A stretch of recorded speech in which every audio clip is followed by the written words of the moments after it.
நீதிமொழிகள் 28வது அதிகாரம் 9வது வசனத்துல, வேதத்தை கேளாதபடி தன் செவியை விலக்குறவனுடைய ஜெபமும் அருவருப்பானது.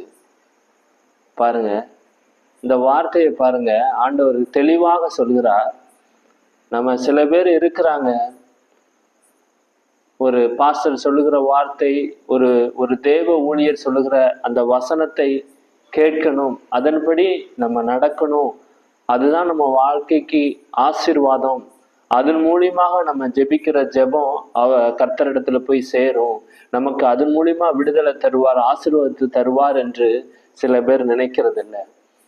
அவங்க என்னால ஒன்றும் கேட்க முடியாது, அதற்காக நான் கொஞ்ச நேரம் உட்கார முடியாது தேவ சமூகத்துல, ஆனா நான் ஆண்டவரிடத்துல போய் ஜெபம் பண்ணுவேன், எனக்கு ஆண்டவர் அற்புதத்தை செய்யணும் என்று சில பேர் நினைக்கிறாங்க.